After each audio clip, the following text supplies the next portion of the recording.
नमस्कार, आप देख रहे हैं सवाल आपका और आपके साथ मैं हूं कायनात अंसारी। बीजेपी का असर, किसान आंदोलन बेअसर, ये सवाल आज बड़ा हो गया है। 3 कृषि कानूनों को रद्द करने की मांग को लेकर चल रहा किसान आंदोलन लगातार जारी है। 7 महीने से ज्यादा का अरसा गुजर चुका है, लेकिन आंदोलन का कोई सियासी हल नहीं निकल पाया है। ऐसे में किसान संगठनों ने रणनीति बनाई थी कि वो अपनी अनदेखी का जवाब बीजेपी को चुनावी क्षेत्र में देंगे। 2022 में 7 राज्यों में विधानसभा चुनाव होने हैं, जिनमें देश का सबसे बड़ा सूबा उत्तर प्रदेश भी शामिल है। और इस सूबे के बारे में कहा जाता है कि यहां मिलने वाली जीत केंद्र की सत्ता तक पहुंचने का रास्ता तय करती है। ऐसे में किसान नेता भी अक्सर ये कहते सुनाई दिए कि वो आंदोलन के प्रति सरकार की संवेदनहीनता का जवाब 2022 में देंगे। विपक्ष ने भी अपनी कई उम्मीदें किसान आंदोलन से वाबस्ता कर रखी हैं, लेकिन यूपी में पंचायत चुनाव के जिला अध्यक्ष के नतीजों ने विपक्ष और किसान नेताओं की आस, उम्मीद और दावों पर पानी फेर दिया है। यूपी पंचायत जिला अध्यक्ष चुनाव में बीजेपी को बम्पर जीत मिली है। बीजेपी ने 75 में से 67 सीटों पर जीत हासिल की है। इतनी बड़ी जीत पर सूबे के मुख्यमंत्री योगी आदित्यनाथ ने कहा कि जिन जिलों में किसान आंदोलन की जड़ें मजबूत हैं, वहां भी बीजेपी ने जीत दर्ज की है, जो दिखाता है कि जनता हमारे साथ है। सीएम योगी ने दावा किया है कि 2022 में भी यही नतीजे सामने आएंगे। तो सवाल अब यहां पर कई उठते हैं कि जो किसान संगठन उम्मीद लगाकर बैठे हैं, आस लगाकर बैठे हैं कि जो आगामी विधानसभा चुनाव है 7 राज्यों के, उनमें बीजेपी को जवाब दिया जाएगा। वोट की चोट से जनता तक पहुंचने का प्रयास लगातार जारी है, लेकिन जिस यूपी में किसान आंदोलन की जड़ें हैं, उस यूपी में बीजेपी को मिली ये जीत जो है वो कई सवाल अपने आप में खड़े कर देती है और इन दावों पर सवाल उठा देती है। हमने भी कुछ सवाल यहां पर उठाए हैं, उन पर नजर डाल लेते हैं। तो किसान आंदोलन क्या सच में है बीजेपी के लिए सियासी चुनौती? यूपी पंचायत जिला अध्यक्ष के चुनाव में बीजेपी की बड़ी जीत के क्या मायने? 7 राज्यों में होने वाले आगामी चुनाव पर क्या किसान आंदोलन डालेगा प्रभाव? चुनावी रण में बीजेपी के लिए किसान आंदोलन कितनी बड़ी है चुनौती? सत्ता पक्ष के खिलाफ क्या आंदोलन जाएगा विपक्ष के साथ? क्या विपक्ष के साथ किसान संगठन जो हैं वो हाथ मिलाएंगे? जब चुनाव का मौसम आएगा तो क्या उनके पक्ष में रह करके काम करने का एक तरीके से काम करेंगे? जैसा कि अभी तक जो है बीजेपी नेता भी ये दावा करते आ रहे हैं कि ये आंदोलन जो है विपक्ष का खड़ा किया हुआ आंदोलन हो गया है। तो क्या चुनाव के दौरान ऐसा कुछ देखने को मिलेगा? क्या सियासी फायदे के लिए विपक्षी पार्टियां किसानों का इस्तेमाल या किसान आंदोलन का इस्तेमाल कर सकती हैं, या फिर किसान नेता खुद मोर्चा खोल सकते हैं सत्ता पक्ष के खिलाफ विपक्ष के साथ जाकर? हमारे साथ यहाँ पर इस पर बात करने के लिए भारतीय किसान यूनियन के प्रवक्ता जुड़े हैं, प्रिंस वड़ेच, और प्रभात त्रिपाठी जुड़े हैं, जो कि वरिष्ठ पत्रकार हैं। बहुत स्वागत है आप दोनों का ही हमारे साथ इस बातचीत में जुड़ने के लिए। और आपसे इस पर बातचीत शुरू करें, दर्शकों को भी बता दें आप भी हमारे साथ इस कार्यक्रम में जुड़ सकते हैं। आप भी इस यूपी में मिली बीजेपी की जीत को किस तरह से देख रहे हैं? मुख्यमंत्री योगी आदित्यनाथ के दावे को लेकर क्या सोचते हैं? किसान आंदोलन को लेकर आपकी क्या सोच है? कितना प्रभावी है या प्रभावहीन हो चुका है ये आंदोलन? अपनी बात, अपनी राय, अपना सुझाव हम तक पहुंचा सकते हैं। सबसे पहले मैं यहाँ पर प्रिंस वड़ेच, जो कि प्रवक्ता है भारतीय किसान यूनियन के, उनसे पूछना चाहूंगी।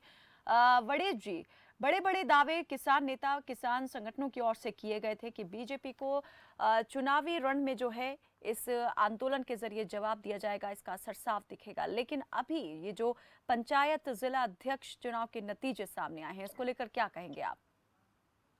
जी देखिए, जहां तक बात है कि आंदोलन बीजेपी को सियासी तौर पे कितना नुकसान करेगा, तो वहां आपने देखा कि बंगाल के अंदर चुनाव हुआ, संयुक्त किसान मोर्चा के तमाम नेताओं ने वहां भाजपा के खिलाफ प्रचार किया, आंदोलन की बारीकियां समझाने का जनता को काम किया, और जनता ने मुंहतोड़ जवाब बीजेपी को दिया। ये 100 का आंकड़ा भी पार वहां पे नहीं कर पाए।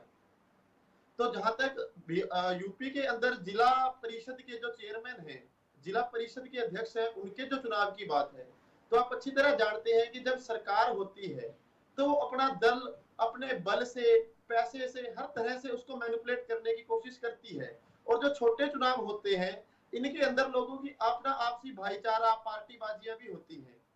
विधानसभा के अंदर लोगों का अलग रवैया होता है, लोकसभा के अंदर लोगों का एक अलग तरह से विचार करने का, सोचने का तरीका होता है। तो आप देखिएगा, जैसे ही 2022 में यूपी और पंजाब में आगामी विधानसभा चुनाव होंगे, तो बीजेपी को पूरी तरह मुंह की खानी पड़ेगी। और किसानों के पक्ष में जो आंदोलन चल रहा है वो भाजपा का सुपड़ा साफ करने का काम पूरी तरह से करेगा। वड़ी जी, आपने पश्चिम बंगाल की जीत का जिक्र किया जो टीएमसी को हाथ लगे थे, लेकिन आप भूल रहे हैं टीएमसी अपने आप में एक बहुत मजबूत जो है वो सियासी दल है और पिछले 2 कार्यकाल से ममता बनर्जी जो है वहां पर शासन करती आ रही थी। तो ये जीत जो है ये कह सकते हैं कि इतनी असंभव भी नहीं थी टीएमसी के लिए। तो किसान आंदोलन ने किस तरीके से प्रभावित किया यहाँ पर चुनावी नतीजों को, ये साफ तौर पर किसान आंदोलन ये श्रेय नहीं ले सकता है, किसान नेता इस बात का श्रेय नहीं ले सकते हैं कि उनकी वजह से जो है ये जीत हासिल हुई। देखिए, जहां तक राजनीति में श्रेय की बात होती है तो इसको कोई लिटमस टेस्ट तो होता नहीं है कि लिटमस टेस्ट से क्लियर हो जाए कि श्रेय किसको जा रहा है। 10 साल वहां पे ममता बनर्जी का शासन है तो एंटी इनकम्बेंसी भी होती है और मीडिया के माध्यम से ही आप लोग देखते भी थे कि भाजपा कितना धुआंधार प्रचार करती थी कि स्पष्ट बहुमत 200 प्लस सीट हम लेकर के जा रहे हैं। हर तरह से वहां पे इन्होंने अपना नेताओं को, उनकी पार्टी को तोड़कर अपने अंदर शामिल करने का काम किया। लेकिन किसान नेताओं ने जब वहां पर प्रचार शुरू किया आंदोलन के पक्ष में भाजपा के खिलाफ, तो वहां पर एक तस्वीर राजनीति की पूरी तरह बदल गई। लोगों ने भाजपा के खिलाफ एकजुट होकर मतदान किया है, आप वहां देखिए। सीएम योगी दावा कर रहे हैं कि ये जीत जो है विधानसभा चुनाव में भी रिपीट होगी और बीजेपी वहां भी जीती है जहां पर किसान आंदोलन की जड़ें मजबूत हैं।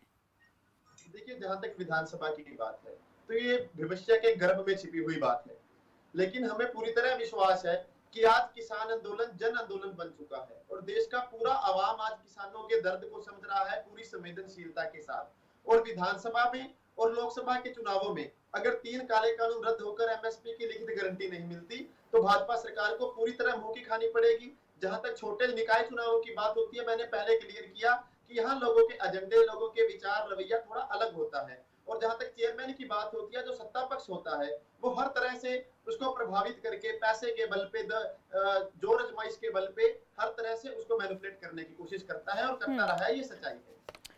चलिए प्रभात त्रिपाठी जी, आपकी तरफ आऊंगी और आपसे भी जानूंगी कि आप किस तरह से देख रहे हैं किसान आंदोलन को और बीजेपी को मिली इस जीत को।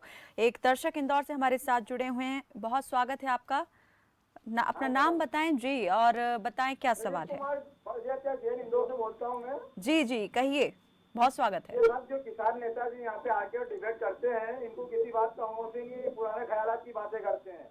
देश किसी तरक्की कर रहा है और विश्व किसी तरक्की कर रहा है, इस बात को सोचना चाहिए इनको। विचार लेके राकेश दिखे देश को सबको बर्बाद करना चाहता है। इस आदमी को और इसके सारी सभी नेताओं को जेल में डाल देना चाहिए, मेरा विचार है। इनने पूरे देश को तबाह करा है, इनने पूरी आर्थिक स्थिति को खराब करा है। और बेचारे भोले भाले छोटे छोटे किसान है जिनके पास 2 एकड़ 5 एकड़ जमीन है, 10 एकड़ जमीन है, उन लोगों को किसान मानना चाहिए। ये लोग किसान लायक नहीं है, ये लोग कमर्शियल लोग है। इनको तो आप हमारी तरफ से मोदी जी के तरफ पहुँचाइए वैसे, और इन सब लोगों को जेल के अंदर सलाखों के पीछे डालिए। ये सब देश को बदनाम करने वाले लोग नहीं है। आप इनको अच्छी तरह से समझाइए कि आप इस तरीके से जो काम कर रहे हैं गलत तरीके का काम नहीं है। इनको 50 बार आप लोगों को समझाया लेकिन समझने को तैयार नहीं है।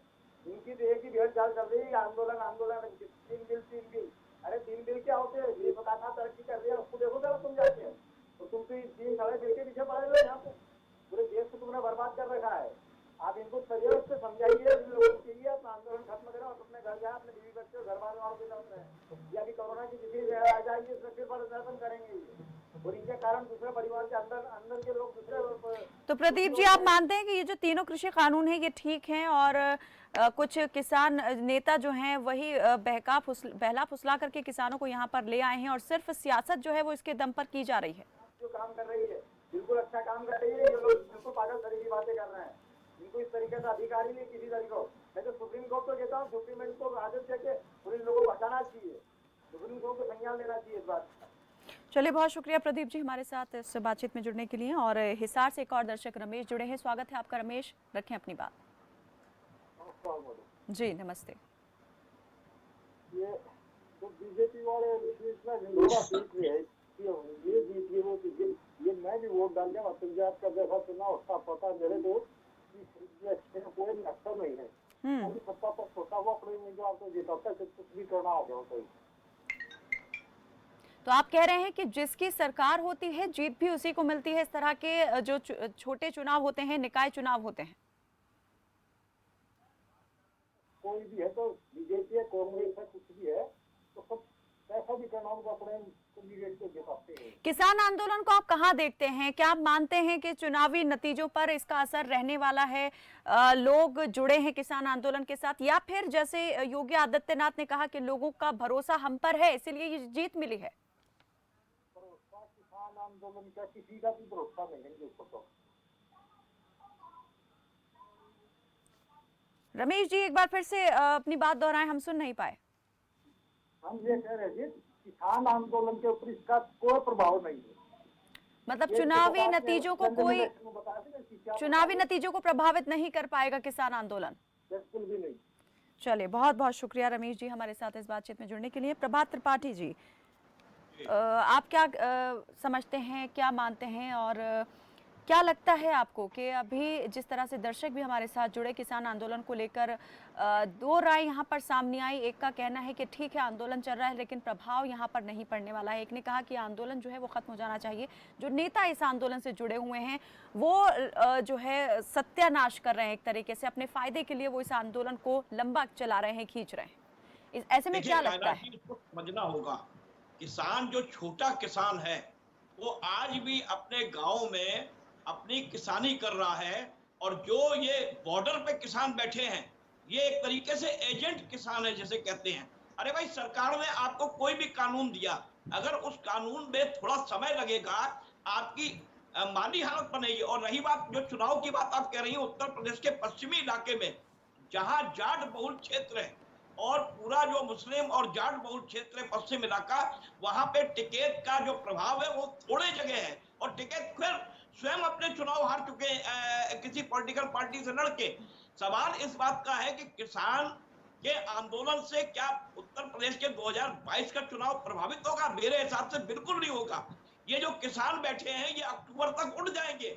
इनको गन्ना किसानों का जो सबसे बड़ी समस्या है, सरकार गन्ना किसानों का भुगतान कर रही है, किसान को मालूम है कि हमें गन्ना किसान का भुगतान मिल रहा है, और सरकार के कोई भी सत्ताधारी सरकार होती है उसके पास ट्रम्प पॉइंट होता है, वो अभी कोई ऐसी घोषणा करेगा। और ये टिकैत साहब जो बैठे हुए हैं वहां पे बॉर्डर पे, या जो सिद्धू बॉर्डर पे पंजाब के लोग आए हुए बैठे हैं, पंजाब में भी चुनाव है, ये सब जो है कहीं ना कहीं से मोटिवेटेड है, और सत्ता पक्ष के खिलाफ जो एंटी कमेंसी थी उसको विपक्ष ही कमजोर कर रहा है, क्योंकि विपक्ष बटा हुआ है। आज ओवैसी ने जिस तरीके से विपक्ष पे प्रहार किया है समाजवादी पार्टी पे, कि मुस्लिम मतदाताओं का देश की आजादी के बाद ये लोग प्रयोग करते रहे हैं, तो कहीं ना कहीं भारतीय जनता पार्टी, जितनी भी छोटी पार्टियां उत्तर प्रदेश के अंदर चुनाव लड़ने आएंगी वो भारतीय जनता पार्टी का ही फायदा करेंगी, क्योंकि विपक्ष एकजुट नहीं है।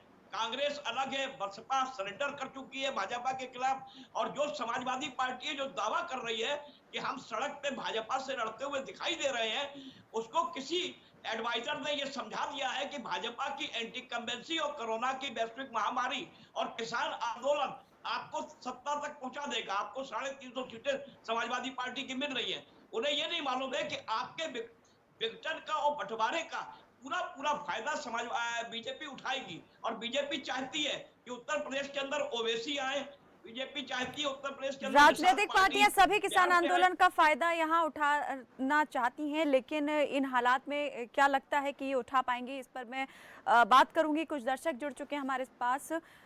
मध्य प्रदेश से करीम खान जुड़े हैं और राजकुमार रोहतक से जुड़े हैं। करीम जी, स्वागत है आपका, रखें अपनी बात। जी कायनात जी आदाब। जी आदाब। हाँ, मैं ये कहना चाहता हूँ त्रिपाठी जी से खास तौर से कहना चाहता हूँ, 2022 का चुनाव दिशा और दशा दोनों ही तय करेगा।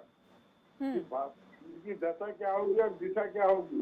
त्रिपाठी जी, आज देश त्राहिमाम कर रहा है महंगाई से, आप किस मुकाबले में हैं? वही बात दूसरी, मानता हूँ, लेकिन विपक्ष बचा हुआ है, विपक्ष अपने में तय नहीं कर पा रहा है। जब वोट का पोलराइजेशन होता है, वोट का बंटवारा होता है, परेशान किस और का ध्यान दे, किस आधार पे आप कह रहे हैं कि फिर आएंगे चुनाव में? पार्टी है जो भारतीय जनता पार्टी से लड़ती हुई दिखाई दे रही है, जवाब देना पहले पड़ेगा इस बात वो लड़ाई दूर कर लें। नहीं करीम जी, एक बड़ी वजह वो ये भी बता रहे हैं अपने कहने के पीछे की कि विपक्ष बटा हुआ है, विपक्ष एकजुट नहीं है, और ये एकजुटता ना होना ही बीजेपी की जीत जो है वो सुनिश्चित करेगा। मैं कायनात जी आपसे कहना चाहता हूँ, इस वक्त पब्लिक वो दूसरी चली गई जिसने 70 साल कांग्रेस ने राज किया। अब पब्लिक खुद समझदार है। चलिए, आप मान दें कि तमाम मुद्दों को देखते हुए लोग वोट करने वाले हैं। बहुत बहुत शुक्रिया करीम जी हमारे साथ जुड़ने के लिए। राजकुमार रोहतक से स्वागत है आपका। राजकुमार जी, रखें अपनी बात। नमस्कार मैडम जी। जी नमस्ते। बढ़ती महंगाई गरीब जनता की सुनो बढ़ती महंगाई गरीब जनता की सुनो पुकार, सत्ता से हाथ धो देगी जल्दी सरकार। झूठी कस्में झूठे वादे कर जो सत्ता में आए थे, वही लूट कर देश को खा गए, बनते थे सरमाएदार। रिलायंस को देकर गैस लूट के बन के रह गए हिस्सेदार। जनता को जो समझे बुद्धू उन पर पड़ेगी वक्त की मार। थैंक यू मैडम जी। बहुत खूब, बहुत बढ़िया। अपनी बात भी आपने कह दी और एक कविता जो है वो पाठ भी आपने कर दिया। बहुत बहुत शुक्रिया राजकुमार जी हमारे साथ जुड़ने के लिए। जी त्रिपाठी जी। मैं ये कह रहा था कायनात जी, देखिए किसानों का आंदोलन मैंने 88 में राकेश टिकैत के पिता महेंद्र सिंह टिकैत का आंदोलन देखा, जो बोट क्लब में हुआ था। बहुत ऐतिहासिक आंदोलन था और बड़ा हुक्का हुक्का लेके सब वहां पहुंच गए थे किसान। लेकिन सरकार ने एक बात कही और वो किसान वापस चले गए। आपने पहले ही डेडलाइन तय कर दी कि 15 अगस्त तक हम नहीं उठेंगे, तो कहीं ना कहीं आप मोटिवेटेड हैं किसी से। अब आप मोटिवेटेड किससे हैं, चाहे कांग्रेस से हैं, चाहे आप उससे हैं, या आप कोई डील चाहते हैं। सवाल इस बात का है कि भारतीय जनता पार्टी की केंद्र की सरकार हो चाहे योगी सरकार हो, वो कोई डील नहीं करेगी आपसे। आपको उठना पड़ेगा। आप सड़क पे बैठे हुए हैं, लोगों को दिक्कत हो रही है, वहां पे सड़क पूरी बंधक बनी हुई है। किस देश की सड़क? आवाम क्या ये जानती नहीं है कि आप किसको बंधक बनाए हुए हैं? आप वहां खेती कर रहे हैं, सड़क पे आप मिट्टी डाल रहे हैं, आप एयर कंडीशन टेंटों में बैठे हुए हैं, सारी चीजें हैं। और फिर जो 3 कानून जो किसानों के लिए आए हैं, जो बिचौलियों वाला, मंडी वाला, ये सारे चीजें, जो बिचौलिए खत्म हो गए हैं, जो आड़ती खत्म हो गए हैं, वो परेशान हो रहे हैं। पंजाब के जो बड़े बड़े लोग हैं वो परेशान हो रहे हैं, क्योंकि मोदी जी ने चोट ऐसी जगह की है। ये छोटे किसानों के लिए कानून बहुत लाभदायक है। ये आप उन 3 कानून के बारे में पढ़िए, लेकिन आपने डेडलाइन दे दी कि हम 15 अगस्त तक बैठे रहेंगे, आप 2 अक्टूबर तक बैठे रहेंगे, आप 2024 में मोदी को सबक देंगे। इस तरीके का आंदोलन होता है? आंदोलन होता है किसानों की भलाई के लिए, आंदोलन होता है। और उत्तर प्रदेश के अंदर जो पश्चिम की जो समस्या है, किसानों की गन्ना की समस्या है, पर्ची बंटने की समस्या है, आप उन किसानों की बात नहीं कर रहे हैं। आप लीडर है किसान के, आप जब चाहेंगे सड़कों में बैठे रहेंगे और कहेंगे कि हमको भारतीय जनता पार्टी को धूल चटा देंगे, और फिर ये भी कहेंगे कि हमने भारतीय जनता पार्टी को टिकट वोट दिया था, हम भारतीय जनता पार्टी के असली वोटर हैं। मतलब तो आपका ये दोहरी मानसिकता है। आप छोटे किसानों को बर्बाद कर रहे हैं। अब मतलब कहने का आप इस तरीके के आंदोलन करके, आंदोलन इस तरीके के नहीं होते हैं। आंदोलन से इसका जनता जवाब को मैं लूंगी। समस्या ना हो, आंदोलन से किसानों का फायदा हो, आंदोलन वो होता है। और जहां तक रही बात जिला पंचायत के चुनाव की बात है, वहां चुनाव में ये जो चुनाव होते हैं सत्ताधारी पार्टी के होते हैं, और निश्चित तौर पे समाजवादी पार्टी के जो जीते हुए लगभग 100 जिला पंचायत जो सदस्य थे जो मुस्लिम कम्युनिटी के थे, अगर वो उसमें से 80 लोग भारतीय जनता पार्टी के पास चले गए हैं, वो कैसे भी चले गए हों। आरोप लगाना बड़ा आसान है कि आपने ईवीएम हैक कर ली, आपको जनता लेकिन बिल्कुल अपने ही सदस्यों को अपने साथ रखना उससे कहीं ज्यादा चुनौतीपूर्ण काम भी है इस वक्त में। और कहीं ना कहीं विश्वास की बात भी आ जाती है कि ये विश्वास कहीं हिला जो आपके लोग दूसरी तरफ चले गए। एक दर्शक हमारे साथ जुड़े हैं पानीपत से, दिलावर सिंह, बहुत स्वागत है आपका। दिलावर जी, रखें अपनी बात। दिलावर जी, अपने टीवी की आवाज को कम कर दें और जल्दी अपनी बात रखें। हाँ जी, जी जी, हम सुन पा रहे हैं, आपको कहें। हाँ जी, मैं दिलावर सिंह बोल रहा हूँ। जी बहुत स्वागत है, रखें अपनी बात जल्दी से।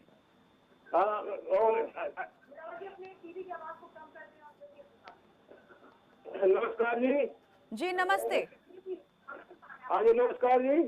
जी जी सुन पा रहे हैं हम आपको। नमस्ते दिलावर जी, कहें। मेरी 65 साल की उम्र है। हाँ जी, मेरी 65 साल की उम्र है जी। आज तक मैंने ऐसा झूठा प्रधानमंत्री नहीं देखा। जब कांग्रेस का राज था, जब कांग्रेस का राज था, इन्होंने ये कहा था जी, किसानों को 6 महीनों से रिपोर्ट मजदूरी जोड़ कर दूंगा। और फिर प्रधानमंत्री बन गए जी।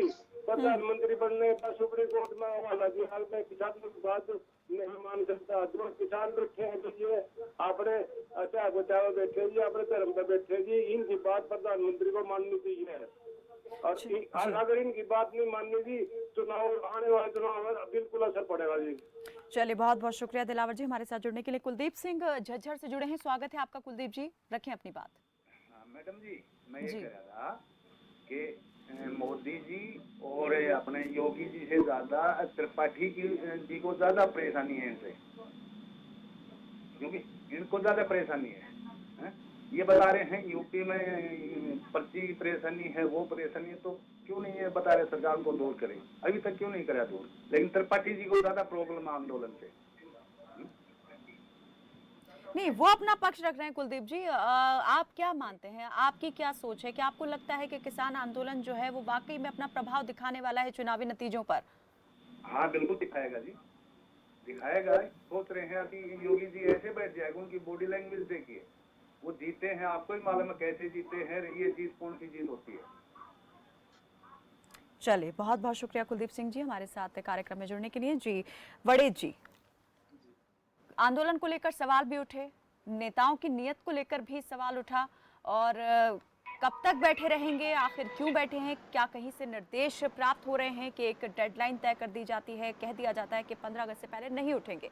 क्या वाकई में किसी के इन्फ्लुएंस में आ गया है किसान आंदोलन, या फिर ये किसान नेताओं की अपनी मत से लिए जा रहे फैसले हैं? क्या कोई दिशा है इस आंदोलन की, और क्या ये दिशा निर्धारित करेगी आगे की दिशा, भविष्य की दिशा, राजनीतिक दिशा?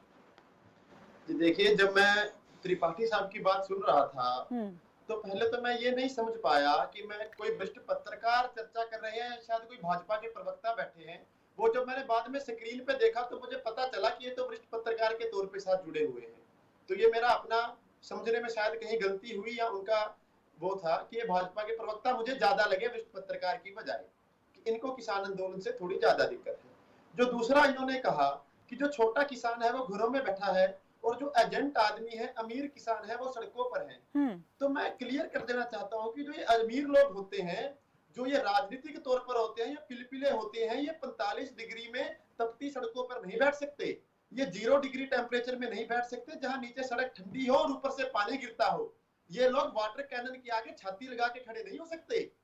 और जो तीसरी बात इन्होंने कही कि किसान आंदोलन की एक डेडलाइन राकेश टिकैत के द्वारा दे दी गई है, कहां दी डेडलाइन? ये एक पत्रकार होने के नाते इनको किसी जिम्मेदारी से बयान देना चाहिए।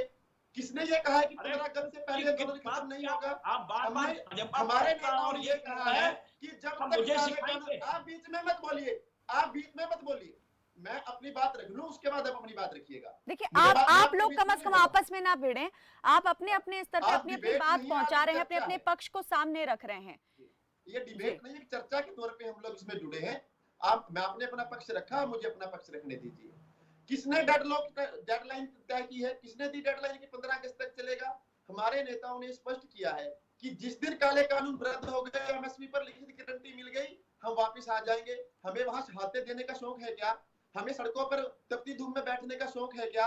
हमें अपने घर में बीवी बच्चे, अपना परिवार बिस्तर अच्छा नहीं लगता क्या? हमने 600 से ज्यादा साथी खो दिए। शर्म आनी चाहिए इस सरकार को, संवेदनहीन सरकार को, जिसे अभी तक कोई शर्म नहीं आई है।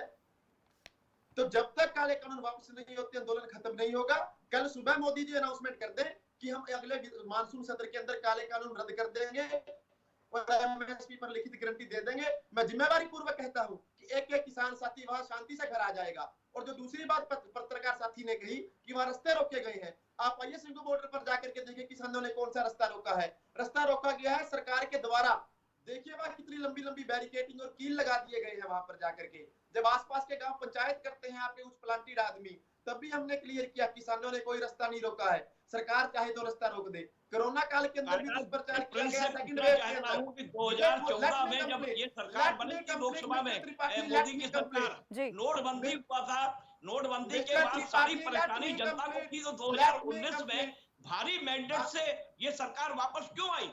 क्यों इन्होंने मोदी जी को वोट दिया? फिर जब 2014 में, जब 2014 के बाद नोटबंदी हुई थी और ये सरकार बहुत खराब यानी सरकार कहने की का है। मतलब है अगर वो अभी फैसला भी भी आपको गलत था, उसका जवाब खामियाजा दो, लोगों को नोटबंदी भुगतना नोटबंदी पड़ा, पर हो रही है, ये पहले फैसला आप भी कीजिए। अगर गलत है लेकिन फिर भी मैंडेट जो है वो मिल जाएगा भारतीय जनता पार्टी को, कोई असर नहीं डाल पाएंगे ये वो तमाम मुद्दे जो इस वक्त चुनौती के अभी रूप तक में का खड़े किसान हुए हैं। आंदोलन पर है, नोटबंदी पर आप बताइए।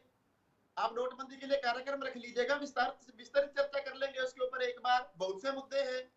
वड़ित जी उनका ये कहने का मतलब है कि जब नोटबंदी हुई थी उसके बाद में जब इलेक्शन हुआ तो लोग वो सब कुछ भूल गए थे। तब अगर ये उतनी वाकई में तकलीफ थी, दिक्कत हुई थी, तो फिर ये बम्पर जीत जो है वो ऐसी नहीं होती। आप लोग तकलीफ की एक तस्वीर पेश करते हैं, आप लोग सीधे मोदी से लड़ने की बात करते हैं। आप जनता के समस्या के लिए मैं जो यहाँ ये किसी सरकार राजनीतिक दल की तरफ कोविड से नहीं काल में बैठा अगर हूँ। काम नहीं मैं कर पा यहाँ रही, आप लोग किसान बात नेता नहीं के करते, तौर आप पर, लोग सीधे किसान मोदी यूनियन के पहुंच प्रवक्ता जाते के हैं। तौर पर अरे भाई, बैठा हूँ। देश आप का मुझसे प्रधानमंत्री किसान अगर आंदोलन मोदी से है सवाल पूछिए। तो प्रभात किसान त्रिपाठी जी, यहाँ पर आंदोलन मैं एक आपसे ही सवाल पूछना चाहूंगी, आपको क्या लगता है कि जनता खुद अपना जनता होना जो है वो भूल गई है? अलग अलग वर्ग जो है, जैसे आपने कहा विपक्ष एकजुट नहीं है, वर्ग अलग अलग वर्ग के लोग अपनी बात उठाते हैं, सामने रखते हैं समस्याएं, लेकिन वहां एकजुटता दिखाई नहीं देती है। क्या यही वजह है कि जो प्रॉब्लम है वो सॉल्व नहीं हो पा रही है और समस्याएं जस की तस हैं, लेकिन राजनीतिक पार्टियां जो हैं वो अपनी जीत का जश्न मना रही हैं और दावे भी कर रही हैं कि भविष्य में जीत भी जाएंगे? त्रिपाठी जी। देखिए कायनात जी, मैं एक बात बहुत स्पष्ट तौर पे कहना चाहता हूं। पहली बात तो मैं भाजपा का प्रवक्ता नहीं हूं, मैं एक पत्रकार हूं और पत्रकार को जो चीज दिखाई देती है वो मैं आपको समाज के सामने रखने का प्रयास कर रहा हूं। 2022 में उत्तर प्रदेश के अंदर जो राजनीतिक एक माहौल बना है, देखिए अभी राजनीतिक माहौल अक्टूबर तक तैयार होगा और आप देख लीजिएगा, मैं आपको एडवांस में बता रहा हूं, हिंदू मुसलमान फिर होगा और वोट पोलराइज करने के लिए चाहे ओवैसी आए, चाहे समाजवादी पार्टी हो या बहुजन समाज या कांग्रेस। मैं ये कहता हूं कि यही प्रदेश की जनता 24 करोड़ की जब एक बार योगी को 325 का मैंडेट दिया तो जनता इनको हरा के बाहर कर देना। आप विपक्ष तय नहीं कर पा रहा है, आप बुआ बबुआ एकजुट हुए थे। कांग्रेस जो है, प्रियंका गांधी वाड्रा आती है उत्तर प्रदेश के अंदर, सड़कों पर उतरती हैं, बाद में राहुल जी उनकी कमान खींच लेते हैं। चलिए अंतिम प्रतिक्रिया मैं चाहूंगी, बस मैं ये आपसे जानना चाह रही हूँ, आपको क्या लगता है, क्या वाकई में किसान आंदोलन जो है वो इतना बड़ा सियासी मुद्दा बन जाएगा कि एक चुनौती बन जाएगा बीजेपी के लिए उसकी जीत की राह में? नहीं, मुझे नहीं लगता है कि ये किसान आंदोलन 2 अक्टूबर के पहले उठ जाएगा और कोई बड़ी घोषणा हो जाएगी। और मुझे नहीं लगता कि ये किसान आंदोलन इस सरकार के लिए कोई मुसीबत का सबब बनेगा, मुझे नहीं दिखाई देता है। वड़ित जी जल्दी से आप इनसे पूछिए 2 अक्टूबर की तारीखें कहां से लेकर के आए हैं? क्या इनकी कोई सरकार से बातचीत हुई है कि 2 अक्टूबर से पहले कुछ हो जाएगा? चलिए मैं आपकी प्रतिक्रिया जानना चाह रही हूँ, मेरे पास वक्त बहुत कम है जी। आज 4 जुलाई, हम तो कह रहे हैं 5 को हो जाए, 6 को हम वापस आ जाएंगे। हम तो कहाँ मना कर रहे हैं इस बात से। हल निकाल दीजिए किसानों की समस्याओं का, किसान 6 तारीख को वापस आ जाएंगे, 6 जुलाई को, या 5 को हल निकालिए। नहीं, मैं ये जानना चाह रही हूँ कि आप मानते हैं कि बीजेपी के लिए चुनावी चुनौती खड़ी करेगा किसान आंदोलन? पूरी चुनौती खड़ी करेगा ये किसान आंदोलन। अगर भाजपा सरकार, मोदी सरकार किसानों की मांगे नहीं मानती तो इसकी चूल्हे हिलाने का काम करेगा। चलिए बहुत बहुत शुक्रिया। आपके सामने उदाहरण है, पंचायत चुनाव सरकार नहीं करवा रही हरियाणा में, इलाहाबाद में उपचुनाव नहीं करवा पा रही सरकार, इस पोजीशन में नहीं, उसको डर है कि उसकी चूल्हे हिल जाएंगी। आने वाले 2022 में आप देखिएगा, अगर कानून रद्द नहीं हुए तो भाजपा और केंद्र 2024 में केंद्र से पूरा सुपड़ा साफ हो जाएगा। बता दीजिए कि पहले वो विपक्ष को एकजुट करें, किस पार्टी। चलिए बहुत बहुत शुक्रिया। विपक्ष का एकजुट होना भी बहुत जरूरी है यहाँ पर सत्ता तक पहुंच बनाने के लिए। बहुत बहुत शुक्रिया आप दोनों मेहमानों का हमारे साथ इस बातचीत में जुड़ने के लिए। तो यूपी पंचायत जिला अध्यक्ष चुनाव में बीजेपी की बड़ी जीत के बाद सीएम योगी का दावा है कि ये जीत विधानसभा चुनाव में भी रिपीट होगी। वहीं विपक्षी पार्टियां इस जीत के पीछे अलग अलग कारण गिनवा रही हैं। हालांकि विपक्षी नेताओं का भी मानना है कि किसान आंदोलन बीजेपी की हार का कारण जरूर बनेगा, लेकिन दावे किसके दमदार साबित होते हैं ये तो वक्त ही बताएगा। फिलहाल के लिए मेरे साथ बस इतना ही। आप देखते रहें खबर फास्ट। नमस्कार।